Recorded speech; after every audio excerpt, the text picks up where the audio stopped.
Góðan daginn, Smárakirkja. Velkomin á samkomu með okkur hérna í Smárakirkju. Það eru nú ekki margir í salnum, það er búið náttúrulega eins og allir vita í COVID-faraldrinum að setja samkomubann allt niður í 20 manns. Þannig að við náttúrulega hlítum því, en okkur finnst mikið blessun að fá að vera samt með samkomu hérna á netinu fyrir ykkur sem að heima sitið og eruð að fylgjast með okkur á netinu. Við erum gríðarlega þakklátt fyrir allt fólki sem er að fylgjast með. Það er búið að vera að aukast mikið núna, sérstaklega náttúrulega í þessum kringumstæðum. Fólk að horfa, við erum þakklátt. Það verður rosa gaman að fá frá ykkur smá viðbrögð, eða þið getur sett like á okkur eða sent okkur hérna línu á Facebook. Það verður rosa gaman. En bara stutta bæn, svo ætlum við að lofa okkur saman í tónlist. Við ætlum að byrja á því að taka 2 lög saman í hvert á fætur öðru.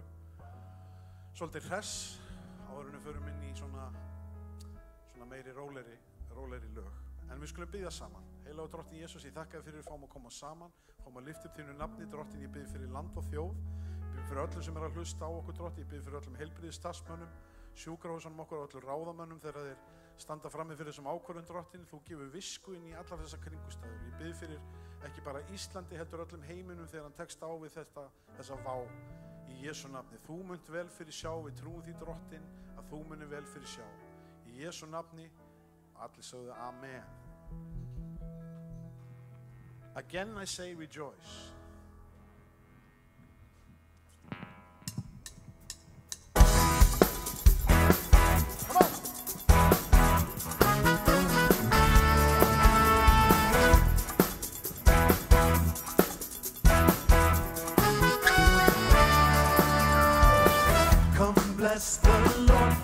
Bless the Lord, draw near to worship Christ the Lord, and bless His name, His holy name, declaring He is good. Come on!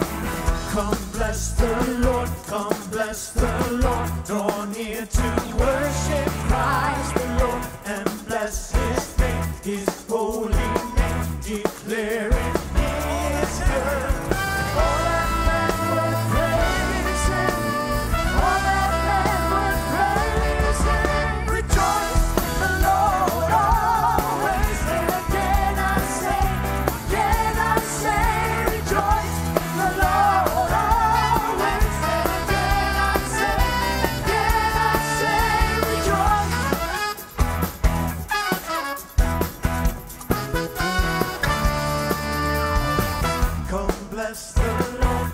Bless the Lord, draw near to worship Christ the Lord, and bless His name, His holy name, declaring He is good.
Praise His name to the ends of the earth.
það magnað.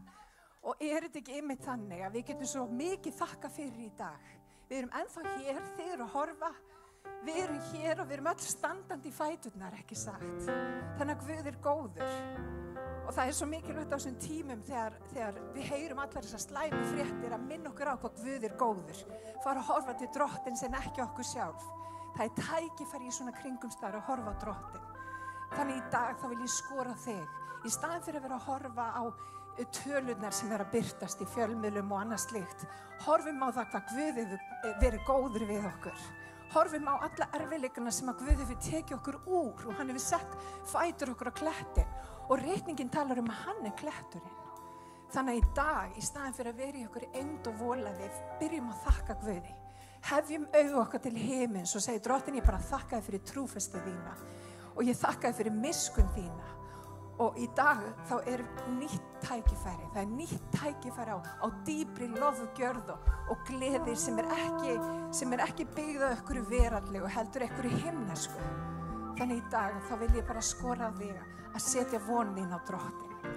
En við ætlum að halda áfram með lofgjörðina, en mér langar til þess að benda þér á að það er reikningsnúmer, við ætlum að taka samskot. Og við gerum það með óvenjulegum hætti í dag, en við viljum náttúrulega halda úti þessu magnaða starfi og Guðs ríkinu, þannig ég hvet þig, ef að þú ert aflögufær, endilega skoða reikningsnúmerið og legð inn smá aur, því það skiptir allt máli upp á það að halda starfinu gangandi. Við erum ekki á sérstökum ríkisframlögum, heldur erum við byggð á einstaklingsframtaki, þannig að hver og einn þarf að leggja í púkk og við værum afar þakklátt ef þið myndið styrkja starfið með þessum hætti. Og ég veit það að Guð blessar glaðan gjafara. Guð blessar glaðan gjafara. Og ég heyri að það er lag sem er að byrja sem heitir Þú miklu Guð. Og vinir, það er nákvæmlega þannig, Drottin er mikill og hann gerir furðuverk. Þetta lag tók Elvis Presley mjög gjarnan á sínu tónleikum alltaf í lokin, því að hann vildi gefa Guði dýrðina. Og mér langar til þess að hvetja þig þegar við syngjum hennar texta að þú horfir á og horfir til Guðs og sjáu hversu mikill hann er. Drottin blessi þig og varveiti.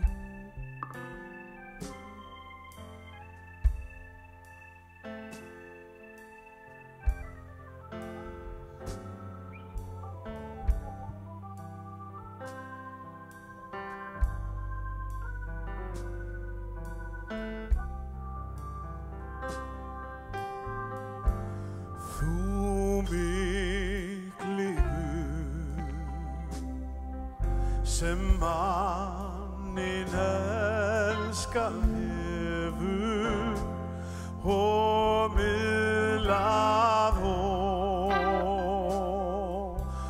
þinn í frelsist á.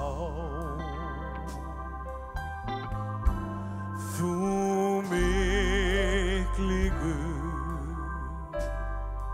sem æðstu gjafir gefur, já gefur mönnum þín bestu ráð. Því hrópar sál mín sæl í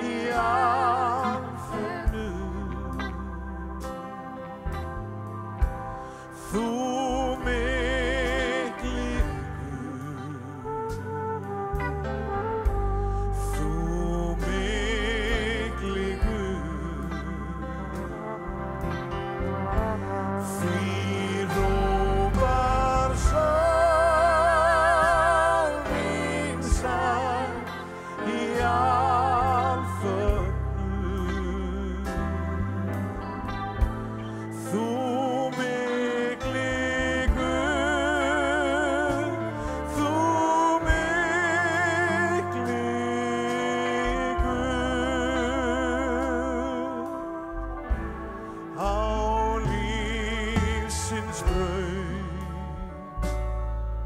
hann leiðir mig og styður og lær mér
Halleluja.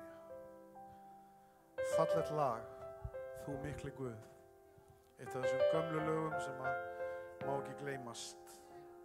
Og hér er hann nafnið Jesús. Það er rosa gaman og við reynum að vera í nútíma lögum og þessum nýju lögum, en það er mikilvægt líka að gleyma ekki perlunum. Látlaust vil ég lofa nafnið Jesú. Nafnið Jesú, það er það sem öllu máli skipti.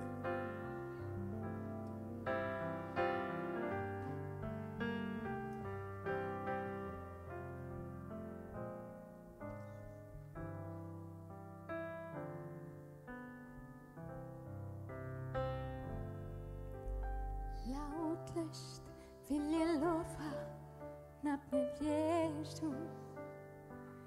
Lausn og frelsi veitir þetta nafn frá synd. Þegar fjöldans nafn mun fölna, mun ég færa nafn hans ljóma, og það lýsir mönnum leiðum ógrið fjöld. Það er leiðin sem við ferðumst yfir öll.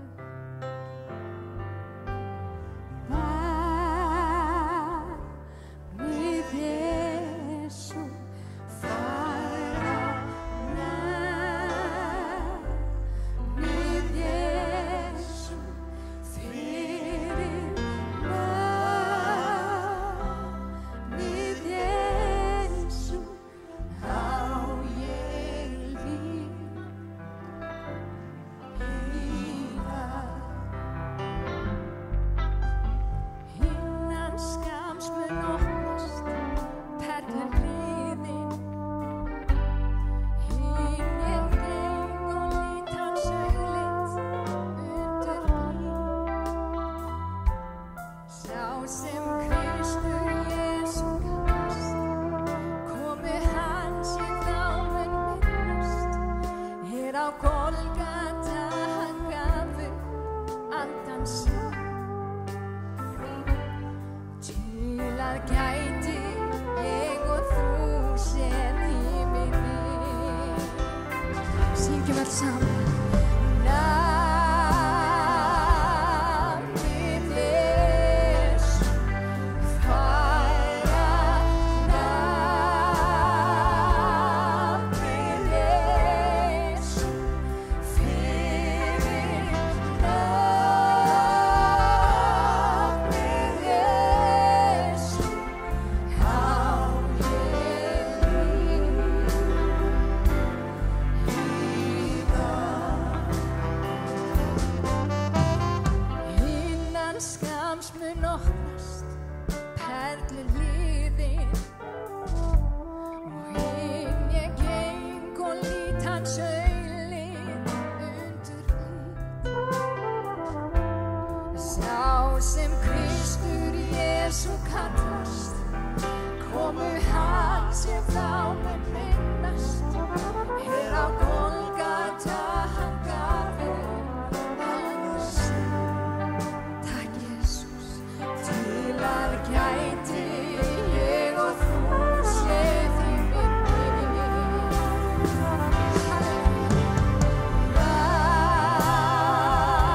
Nafnið Jesú færa nafnið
einu sinni nafnið Jesús.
Hosanna,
Hosanna in the highest. Hosanna, Hosanna, Hosanna in the highest. Halleluja, takk Jesus. Halleluja. Það er gott að eiga Guð sem við getum hort til. Halleluja. Það er gott að eiga Guð sem við getum hort til. Það er mikil hræðsla, það er mikil uggi í fólki akkurat núna. Fólk er óvíst með hvert hluti til stefna, en eitt er víst, hann er alltaf Guð. Og maður er amen. Og það er svo gott að snúa sig til hans. Halleluja. Þetta lag sem er síðasta lagi sem við ætlum að syngja hér í lókjörnum með ykkur í dag, heiti You Say og varð frægt á síðasta ári. Og svolítið sérstætt þetta lag er lofgjörða lag í rauninni og verður viðsælt bæði eins og við köllum það í þessum venjulega popheimi og eins líka í öllum kirkjum heimsins. Þegar ég heyrði þetta lag fyrst þá var ég að gangi gegnum skrítinn tíma. Ég hafði mist bróður minn, elsta bróður minn, og þetta lag fekk mig til að hugsa æsku mína og hver ég er og hvað ég hef orðið, bæði sigrar mínir og ósigrar, og hver er ég í dag. Og ég vissulega vegna æsku minnar hef barist eins og segið, ég hef I keep fighting voices in my mind that say I'm not enough. Ég er að berjast við raddir í innra með mér sem segja ég sé ekki nóg, meðan að hann segir að ég er elskaður, meðan að hann segir að ég er nóg, meðan að hann segir að ég er sigurvegari. Það eru þessar raddir sem við megum ekki hlusta núna, raddir neikvæðni, þessar raddir sem að reyna að þrykkja okkur niður og segja okkur að það sé ekki framtíð. Það er lygi, það er framtíð og það er björt framtíð. Við þurfum að fela okkur í hendur hans og við þurfum að hlusta á þegar hann vil hvísla í eyra okkar og hjart okkar að ég elska þig, elsku sonur og elsku dóttir, ég elska þig. Ég söng þetta lag nokkru sinnum og grét vanalega vegna þess að það var sársauki innra með mér. Það var erfitt að horfa á elsta bróður minn sem hafði verið hæfileikaríkur maður, en hann hafði farið halloka í lífinu og hann hafði tekið vitlausar ákvarðanir. Og það er það sem við megum ekki gera. Það er ávallt hægt að snúa við vegna þess að það er líf í Guði og hann vill taka á mót okkur og hann vill hjálpa okkur í gegnum það sem við erum að ganga í gegnum. Nú meira en nokkuð tíma náðu þurfum við sem þjóð á því að halda. Þannig ég hveti, taktu á móti Jesú í dag og opnaðu lífið fyrir honum, bara pröfa að biðja.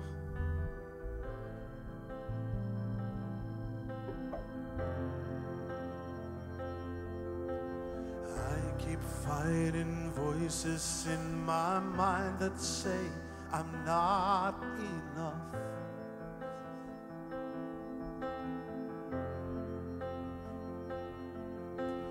Every single lie that tells me I will never measure up.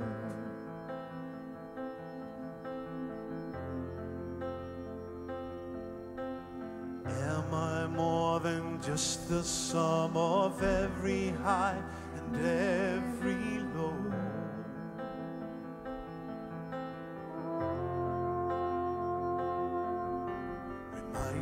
Once again just who I am, because I need to know.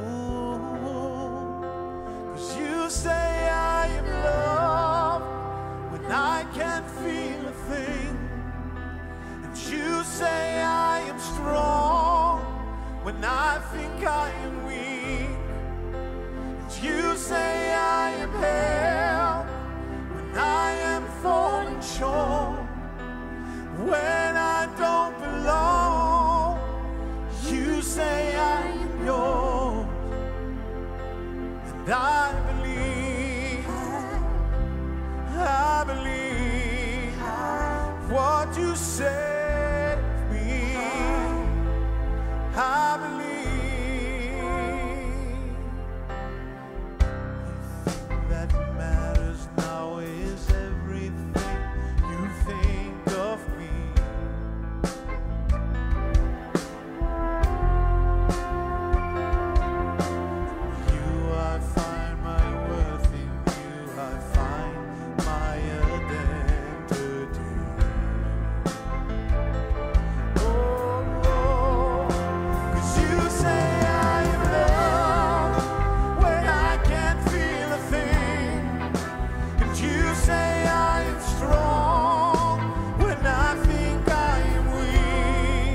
taking all I have now and I'm laying it at your feet.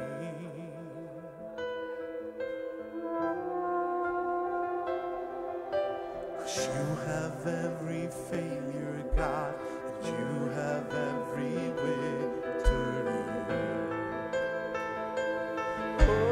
Oh, 'cause you say I am loved and I can't feel a thing. You say I am held when I think I am weak. You say I am held when I am falling short. When I don't belong, you say I am yours. 'Cause you say I am loved when I can't feel a thing. You say I am strong when I think I am weak. You say I am held when I am falling short. When I don't belong, you say I am yours. And I believe, what you say to me. 'Cause I believe, yes I believe what you say to me. 'Cause I believe, yes I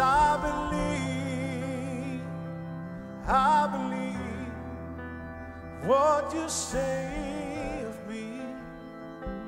I believe, yes I believe. Amen. Takk Jesús. Halleluja. Vinir, þetta nákvæmlega málið. Vitið að við öll berjumst við ótta eða kvíða eða vanlíðanir eða vanlíðan eða slæmar hugsanir. En þegar það banka á dyrnar, þá svo mikilvægt að hafa í huga að senda Jesú til dyra. Hvað segir Jesú? Hvernig svarar Jesú kringumstæðunum? Og mér langar til að hvetja mig í dag og hvetja okkur öll því að hann blíðlega laðandi. Hann blíðlega laðandi. Margir upplifa Guð sem mjög refsandi og alltaf að reyna að skamma fólki sitt, en það ekki málið.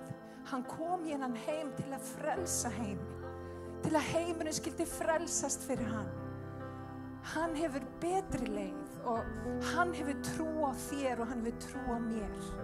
Og mér langar til þess að hvetja þig, ef að þú ert í svona aðstæðum þar sem að þér finnst hugsanir þínar bara komnar út allt og þú finnur ekki þessi orð frá Guði, þar sem hann segir, þú ert elskuð, þú ert elskaður, ég með þér. Allt megnar þú fyrir hjálp mína sem að þig styrkan gjörir. Ef að þú finnur það ekki, þá erum við hér með þér og við erum tilbúin að biðja með þér. Og mér langar til þess að hvetja ykkur, ef þið hafið bænarefni eða eitthvað sem að hvílar á hjarta ykkar, endilega sendi post á Smárakirkju á Facebook síðunni og við erum meir en tilbúin, ég og Halldór og fleiri, við erum meir en tilbúin að spjalla við ykkur og biðja með ykkur og þannig að þú ert ekki einn. Þú ert aldrei einn. Jesús með þér. Englar hans umkringja þig. Ekki gleyma því. Þú ert ekki einn. Og umfram allt, treystur loforðum Guðs fyrir lífið þitt. Því að ég hef farið gegnum alls konar kringumstæður sem ég hélt að ég myndi aldrei komast út úr. En ég finn það að ég gegnum þolgjaði með því að treysta Guð í erfiðum kringumstæðum, þá hef ég séð svo ótrúlega sigra. Og mér langar bara til að minna þig á, það blíðlega laðandi sem að Kristur kallar. Og hann að kalla á þig í dag, hann að banka á hjarta þitt. Og mér langar til að hvetja þig þegar óttinn eða kvíðin eða vanlíðan fyrir að banka á. Það svo tákrænt, sendu Jesú til dyra, sendu orð hans til dyra. Rétt eins og Jesú gerði þegar hann fór inn í eyðimörkina, þegar óvinurinn var að gera árás á hann. Hvað sagði hann? Sagði rita þér. Og vinir, þegar kringumstæðurnar fara að banka og það gerist hjá öllum, það enginn sem fyrir varhluta af því. Segðu frekar rita þér. Ég meir en nóg, ég meir en sigurvegari. Allt megna ég, hann sem hafið hefur í mér góða verkið, hann mun og fullkomna það. Það eru svo margir ritningastar sem við getum svarað kringumstæðum með að hugsa honum með. Þannig í dag, í staðan fyrir að verkjast í vafa eða vera í vanlíðan, talaðu út trú og talaðu út líf. Því að dauð og líf á tunguna valdi. Amen. En við ætlum næst að fá að heyra predikun en áður en við fáum að heyra predikun. Takk elskurnar. Yndisleg lofgjörð, algjörlega yndisleg. Ég hérna fremst, við erum hérna 3 í salnum og ég bara græt og græt. Enda líka það ekkert betra heldur en að finna fyrir anda Guðs. Það þarf ekki 100 manns í salnum, það bara ég og Guð, þú og Guð og við finnum fyrir anda Guðs. Mér langar til þess að áður en við förum inn í predikunna og Halldór Lár, hann ætlar að tala til okkar, en hann gerir það heiman frá sér og við ætlum að nota tæknina því að auðvitað það eru margir sem að það bara betra fyrir fólk sum að vera heima og það bara gott og vel og þannig að hann ætlar að predika það en mér langar til þess að biðja. Þannig að mér langar til þess að biðja ykkur að bara annarkvort að lyfta hönd eða ég bara gera það sem að þú vilt og við ætlum að biðja saman. Drottinn, við bara komum fram fyrir þig. Ég vil bara byrja á því að þakka þig fyrir kærleika þinn, miskunnsemi þína. Drottinn fyrir allar, Drottinn bara fyrir öll lofur þín, fyrir allt það sem þú gert fyrir mig, Drottinn. Ég þakka þig fyrir Ísland, ég þakka þig fyrir það sem að þú ert að gera á Íslandi og ég biði Drottinn að Drottinn eiga við hjörtu fólksins að það mætti leita þín í erfiðum kringumstæðum en ekki reiða sig á eigið hyggjuvit. Þetta eigið hyggjuvit, það er ofmetið. Drottinn að við mættum reiða okkur að þig, Jesús. Og ég bið Drottinn, ég tala frið, ég tala kjark inn í líf fólks, ég tala gleði, Drottinn, því að gleði þín er styrkur okkar. Og Drottinn, ég tala umfram allt velvild þína. Ég tala farsælt yfir íslenska þjóð, Drottinn, að við mættum, Drottinn, Jesús, við mættum vera fljótar í svo fætur, Drottinn, þegar tækifæri gefst. Drottinn, ég bið fyrir þeim sem eru veikir á spítala. Ég bið fyrir þeim sem eru með veiruna í sér, Drottinn. Ég bið lækningu þeim til handa. Ég bið lækningu og kraftaverk, Drottinn. Og ég bið líka, Drottinn, fyrir öllum aðstandendum sem að gangi í gegnum erfiða tíma og sem að veit ekki hvert eiga að leita, Drottinn. Gef þeim náð að leita til þín, Jesús. Og Drottinn, ég bið Jesús fyrir öllum ráðamönnum íslensku samfélagi, Drottinn, að þau máttu, Drottinn, gera rétt, Drottinn. Að þau máttu fá góðar hugmyndir, Drottinn. Visku senda frá himninum, Drottinn. Og við biðjum og við leggjum allt í þínar hendur. Því að það er best í þínum höndum. Og við biðjum og allir liðurinn sagði Amen. Amen að því þess svo skal verða. Og Amen. Þannig að það er komið að predikun. Við bjóðum og við gefum Halldóri Lár orðið. Gjörðu þið svo vel.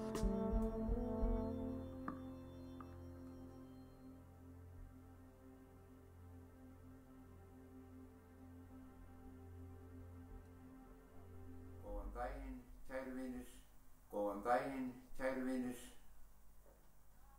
Ég staddur heima hjá mér og ætla að senda Guðs orð hérna heiman í dag. Eins og svo mörg okkur og ég vil flest okkar, höldum okkar heima við í þessu skrýtna ástandi sem er. Náttúrulega bara að senda baráttukveðjur og kærleikskveðjur frá mér og frá kirkjunni okkar, frá Smárakirkju til ykkar allra.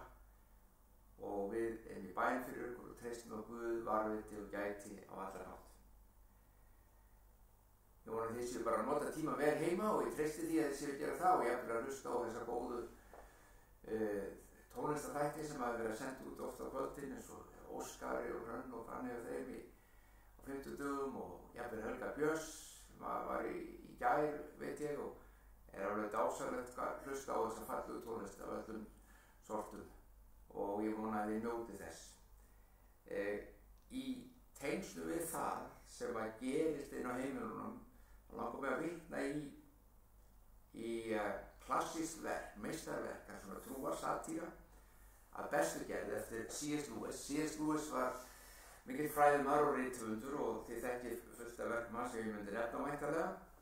En þetta er úr bók sem hann skrifaði sem heitir The Screwtape Letters frá 1942 og er, eins og ég segi, trúarsatýra og mér langar að grípa það niður og sjá hvort þetta á ekki vel við akkurat í dag. Hann gefur Satan hér fyrst, þeim óvinur mannsins, orðið fyrst og hann segir: ég mun orsaka kvíða, ótta og örvæntingu. Ég mun gera það að verkum að fyrirtæki loka, skólar og tilbeiðsluhús loka og íþróttaviðburðir falla niður. Hvað hefum ekki heyrt íþróttaviðburðina, jafnvel ólympíuleikana, allt er lokað, ekkert má. Og Satan segir líka í bók C.S. Lewis frá 1942: ég mun skapa efnahagslegar þrengingar. Allt af þessu getum við faktisk séð í kringum okkur í dag og verið að gerast. C.S. Lewis lætur Jesú Krist svara þessu á þennan hátt: ég mun þá tengja nágranna saman, ég mun endurreisa fjölskyldueininguna, ég mun færa kvöldverðin aftur að borðstofuborðinu, ég mun hjálpa fólki að hægja á hraða lífsins og kenna þeim að meta það sem virkilega skiptir máli. Ég mun kenna börnum mínum að líta til mín en ekki til heimsins. Ég mun kenna börnum mínum að treysta mér og ekki peningum eða efnahagslegum uppsprettum.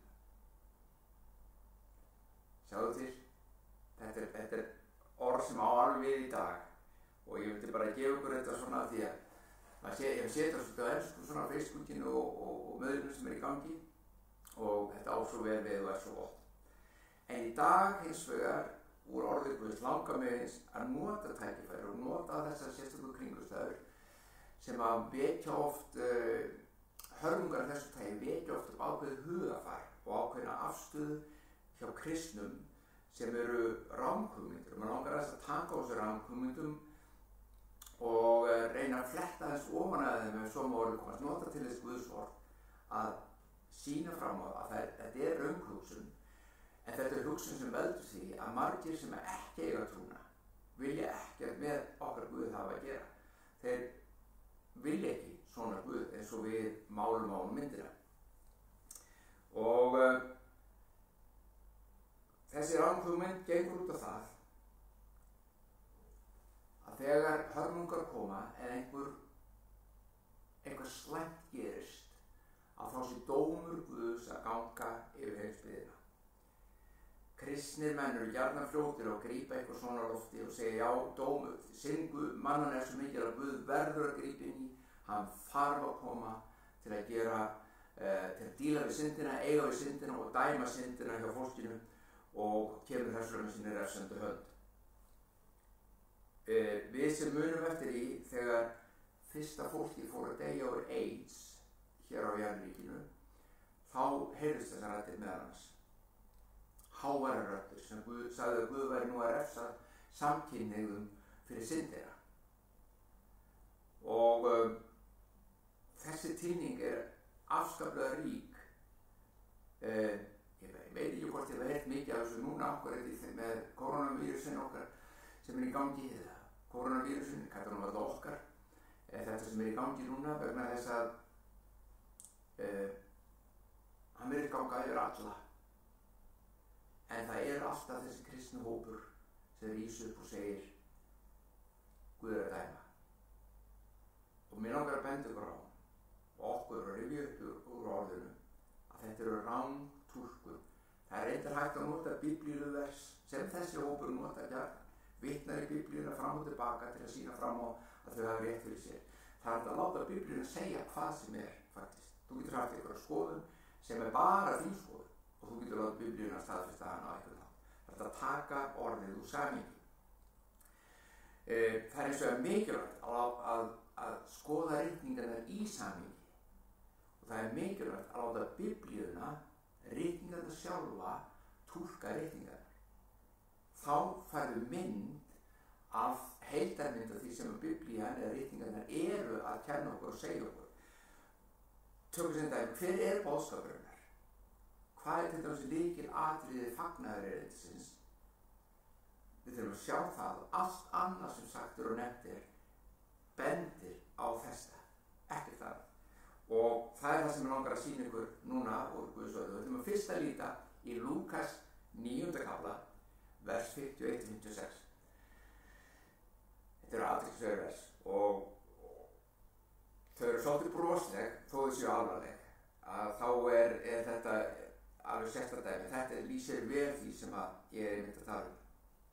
Það segir svona: Nú fullnaðist brátt sá tími hann skyldi uppnumið verða, það að segja Kristur.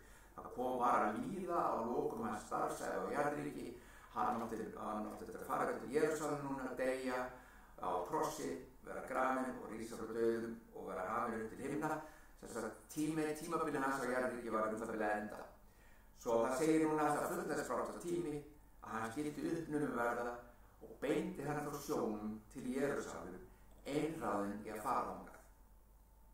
Hann sendiboða fara á undan sér og þeir komu í Samverjaþorp nokkurt til að búa honum í gistingu. Samverjar voru ekki gyðingar og þeir voru svona heiðingjar og voru ekki mikið hrifnir af gyðingunum eða Jerúsalem. Og það fór sem að mátti búast við. Þeir tóku ekki við Jesú, þeir tóku ekki við honum, því hann var á leið til Jerúsalem. Og þegar lærisveinir hans, þegar Jakob og Jóhannes sáu það, sögðu þeir: Herra, eigum við ekki að bjóða að eldur falli af himnum og tortími þig? Þetta er það sem ég var að tala um. Þetta er nákvæmlega það. Við kristnimenn í dag segja: þessi hópur tekur ekki við kristni. Þessi hópur, hann er útrúðar kristni. Hann hafnar honum, tekur ekki á móti honum, alveg svo heitt og samverðin tók ekki á móti Kristi. Þeir vildi ekki eins og leiða og sofa um nóttina. Og þá eru sumir sem vilja taka þetta og kalla eld yfir. Guð dæmdi þá. Og þetta er þáttur í því sem ég er að ræða, að þegar svona hörmungar gangi yfir eins og vírusin, að þá rís upp ákveðið svona hugafærsins, já, Guð er að dæma heiminn fyrir syndina. Jakob og Jóhannes eru náttúrulega svolítið spaugir þarna, fljótir til að segja: Heyrðu, bara nú ætlið þið fór að sjá kraftaverk af himnum, bara eld sem eitti þessu vantrúar við. Ef þetta að kalla Guð til ábyrgðar fyrir vírus og faraldri og hörmungum eins og er gangi yfir, ef það er rétt, þá getum við heyrt á því viðbrögðum Jesú og það er algjörlega passar ekki, það er út í róafært eins og það segir. Það passar engan megin. Hann, Kristur, sneri sér við að Jakob og Jóhannesi og ávítaði þá. Sagði: Vitið þið ekkert í hvaða anda þið eruð? Í hvers anda þið eruð? Þið eruð í mínum anda, í Guðs anda. Svo kemur þessi lykilsetning: Mannssonurinn er ekki kominn til að tortíma mannslífum, heldur til að frelsa. Með öðrum orðum, ég er ekki kominn á jarðríki til að tortíma eða eyða eða deyða. Ég kom til að gefa líf, til að frelsa. Þetta gerist áður en Kristur faktisk er búinn að fullkomna það verk sem kom til að gera, en hann er að lýsa því sterklega yfir hver tilgangurinn er með komans. Hann kom ekki til að tortíma. Ef það breytist eitthvað eftir að hann fór á krossinu, eftir að fór hann til Jerúsalem og stutt tíma fyrir til Jerúsalem, deyr á krossi, rís frá dauðum, stígur til himna og kirkjan verður til. Ef þessi boðskapur breytist eitthvað á þessu tímabili, þá myndum við halda að í Nýja testamentinu eftir þetta kæmi það skýrt fram að nú ættum við að halda áfram kallið við eld og tortíma og vírusar og veikur og hörmungar og mannlega, þetta var alltaf Guð kominn til að dæma heim. En það er ekki svo. Lítum í annað Korinthubréf, 5. kafla, 18-20. Allt er frá Guði komið sem sættu oss við sig fyrir Krist og gaf okkur þjónustu sáttargjörðarinnar. Hvað er þessi sáttargjörð? Hvað er þjónustu þetta sem Kristi menn eiga að hafa? Það var Guð sem í Kristi sætti heiminn við sig, en hann tilreinaði þeim ekki áflóð þeirra og fól okkur að boða orð sáttargjörðarinnar. Skýrari geta ekki verið, faktisk. Guð er búinn að sætta heiminn við sig. Hann tilreinaði þeim ekki áflóð þeirra.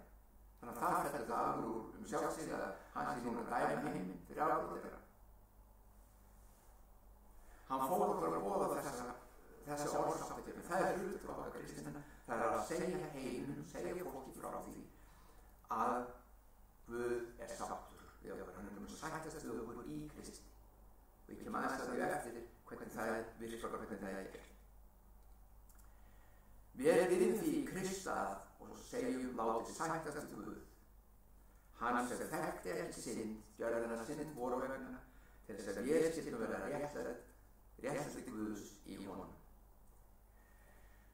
Og þessi litningarstæði, þetta bæði það sem Kristus sagði þegar við lesa á hann og þessi í Korinthur frá Páli staðfestaði með megin tilgang fagnaðarerindisins. Það er að benda mönnum á kærleiksríkan Guð sem hefur sætt alla menn sig og býður hann hverjum og einum að þykja gjöf eigin lífs. Þetta eigin líf er ekki bara eitthvað í framtíðinni eftir dauðan hinn. Þetta eigin líf byrjar innra með hverjum manni í dag á jarðríki ef hann þykkur. Þetta er eigin líf sem byrjar strax innra með. Samfélag lifnar innra með, lífið innra með, andiðinn lifnar með og tengist Guði eilífum völdum. Þannig að innra lífið kviknar. Og þetta er það sem allir er frá faktískt. Það er ekki með sáttur það eða á einum það að Kristus sé svo sem að gefa það. Ég held að hluta því að menn ekki leggja eins mikið þangað eins og áður fyrir er að við erum búin að ná það mynda það sé ekki mjög aðalandi. Hann er svona frekar reyður byrjaður Guð, þessi Guðbyrjunar. Koma þess að bíða vel. En hann er góður Guð. Ef við tökum upp þetta dót sem við erum að vera að setja í veginn, þá geta menn séð að Kristur er bæði fallegur, kröftugur, öflugur, kærleiksríkur og hefur allt að gefa. Guðbyrjunar er sannur Guð, bara góður Guð. Það er valdi hvers og eins að meðtaka þessi gjöf svo. En með öðrum orðum þá er búið að dæma syndinni í heiminum. Það er búið að dæma sjálfsösku og eigingirni og syndinni heimsins. Það er búið að dæma það.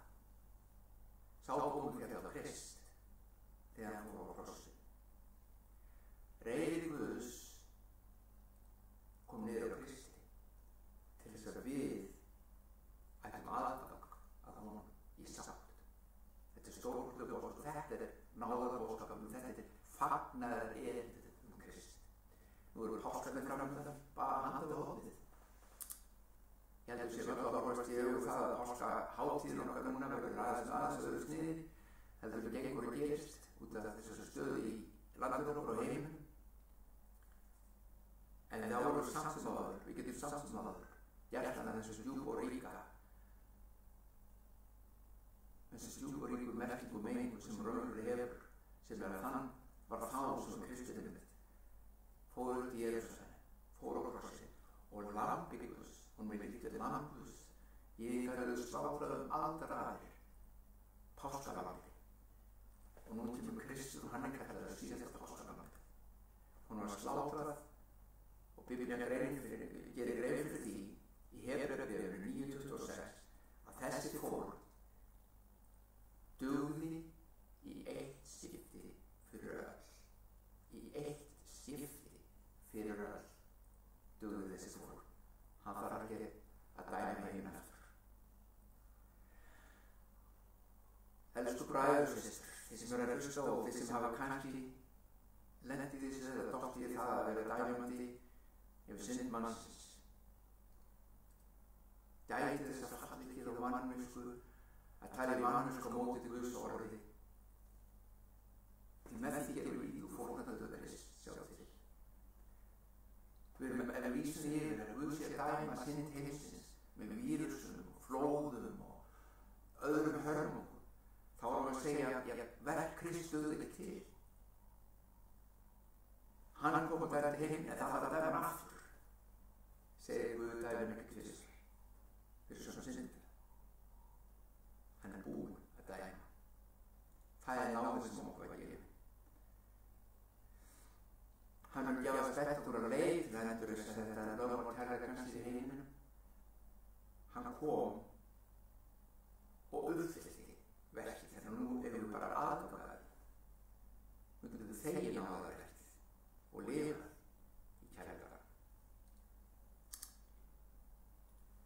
Ég vona að þetta svari einhverju, benni eitthvað í ljósi ritningarinnar á það að þessi hugsun, þetta ráðhugmynd sem við megum ekki halda svona fast í vegna svo hún bara ekki rétt. Hún ekki samræmi reynilega við Guðs orð. Hún ekki samræmi við það. Það enn önnur ráðhugmynd, mjög lík þess sem langar rétt að minnast á svona í restina.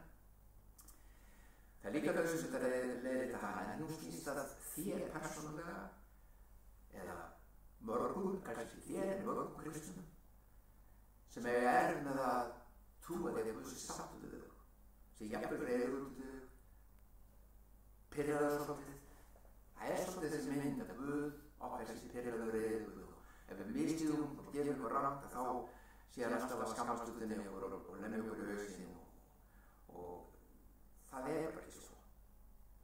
Þú hugsa kannski, ég bótt að vera hann kannski að dæma heiminn, en hann sko ekki sáttur við mig. Hann sko ekki sáttur við mig. Mér líður það á henni, svona sé ekki sáttur við, finn ekki fyrir honum, heyrir ekki í honum.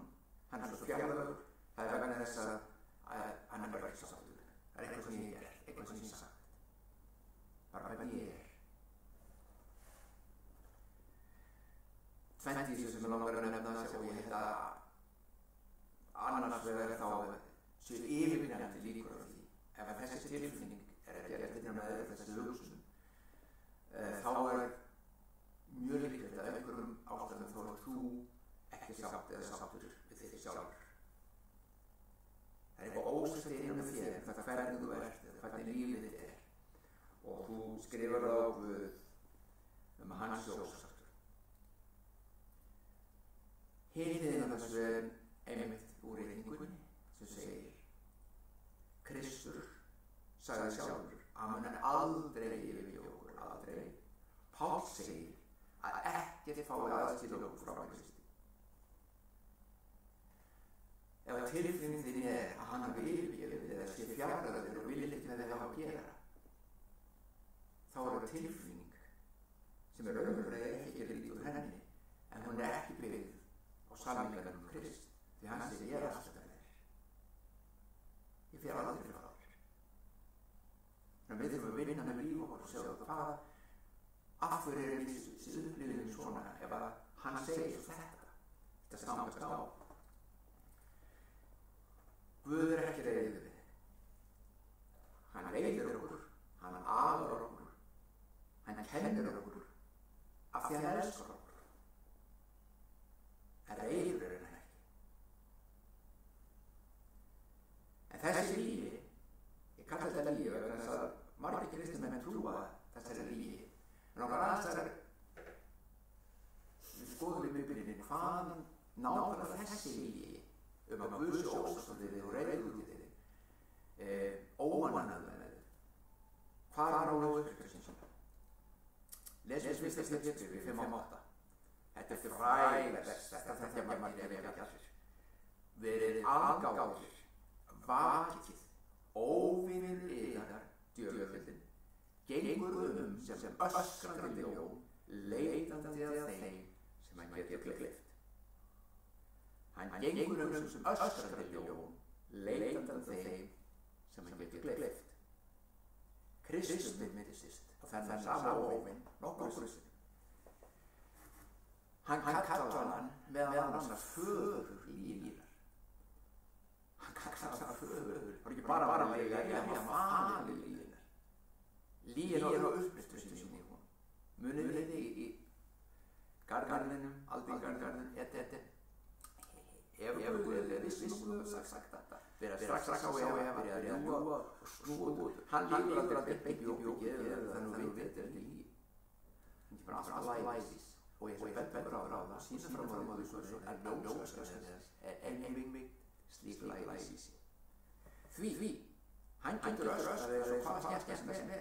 Og hvernig líður okkur að vera öskrað okkur?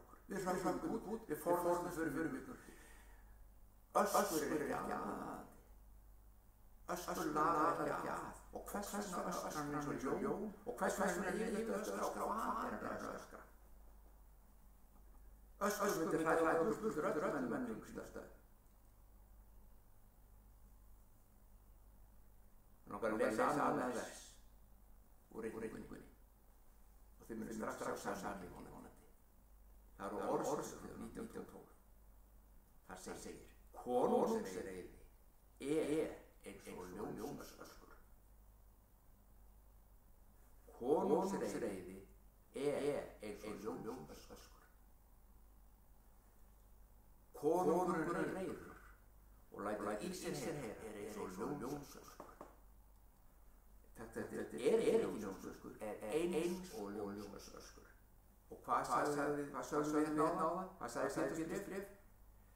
Óvinurinn gengur sem öskrandi ljón. Hann ekki öskrandi ljón, en hann er að nota sömu taktík eins og sömu orð, sömu tengingu eins og þegar konungur reiðist.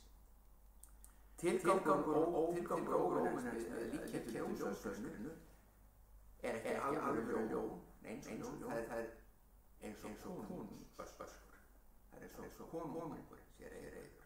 Og hver konungur við þetta Kristi konungur. Hafið telli og trúum að Guð sé reiður.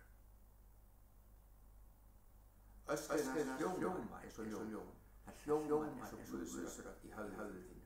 Og gefur kynna að Guð sé sáttur við þig. Hann sé fjarri þér og hann sé reiður við og ósáttur við þig.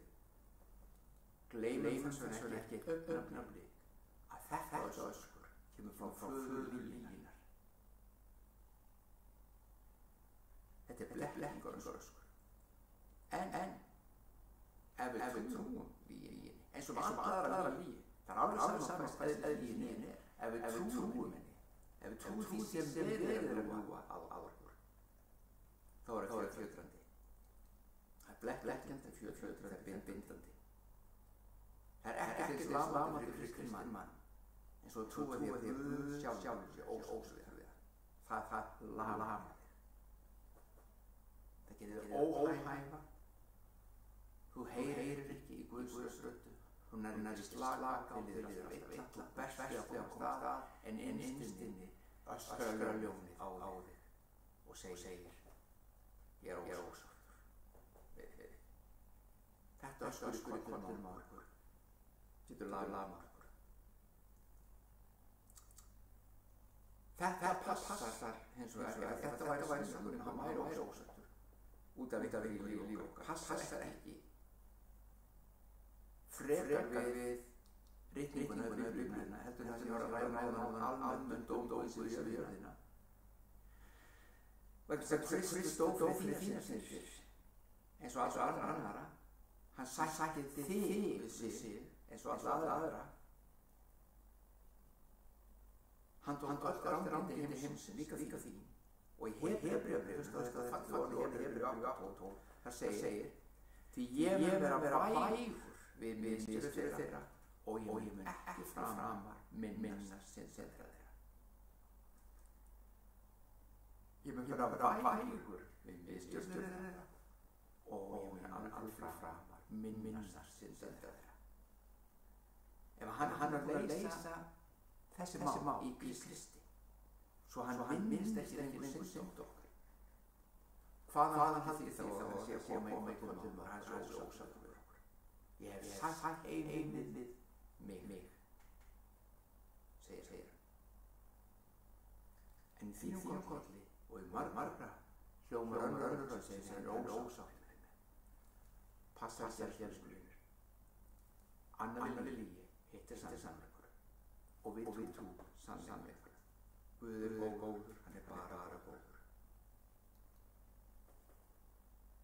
Ég las í seinni hlutan í orðskrifum 1912. Það lesa allt sjálfsgrunir með seinni hlutan í versinu.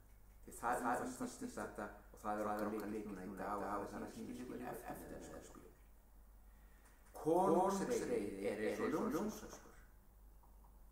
En hilli hans sem dögg á grasi. Eftir komu Krist, eftir að heimun vissi, þá heyrðu ekki ljónsöskur hans. Við njótum hilli hans. Hún sem dögg á grasi á hverjum nýjum degi. Yfir þér elskvinur, hvílir dögg hans, hilli hans. Og hún ný á hverjum degi. Í dag hilli hans yfir þér, yfir þínu lífi, yfir fjölskyldu þinni. Hún eins og döggin á grasinu. Hún vökvar, hún glitar, hún fall, hún nærir. Hún gefur gróður þann það þarf.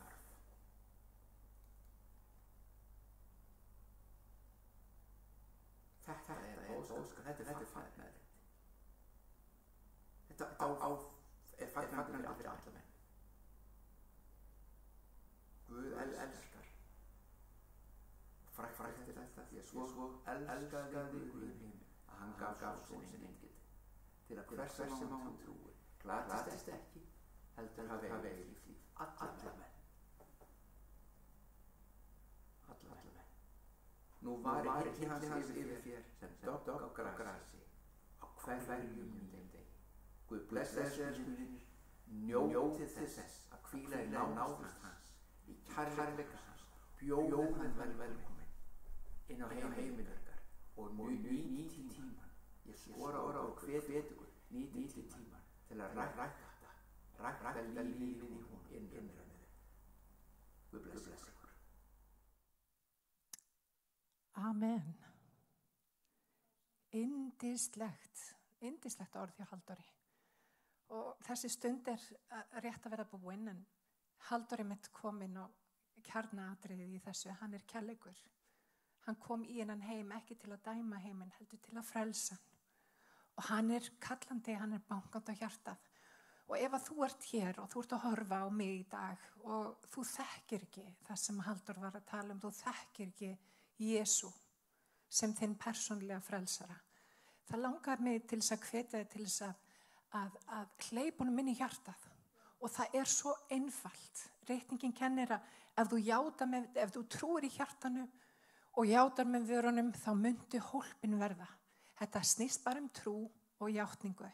Og mér langar þess vegna að biðja stutta bæn og ég bið alla þá sem að hlusta að hafa bænina eftir mér, því að það er bara ein bæn á milli þín og hans. Og þessi bæn skilur á milli lífs og bara ekki lífs. Þannig að ég hveti til þess að biðja bænina með mér í dag.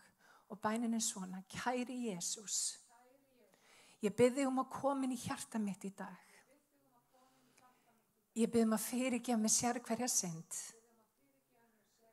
Ég bið að fylla mig af þínum heilaga anda. Og viltu ganga með mér hvern einasta dag. Drottinn Jesús, ég þakka þér að ég er nú þitt barn. Í Jesú nafni. Amen og amen. Þannig að mér langar til að skilja eftir með þessu. Ef að þú ert að fá snertingu frá Jesú í fyrsta skipti, endilega hafðu samband og látt okkur vita. Við viljum endilega tengjast þér. En þessi stund er formlega lokið. Drottinn blessi þig og varviti. Amen.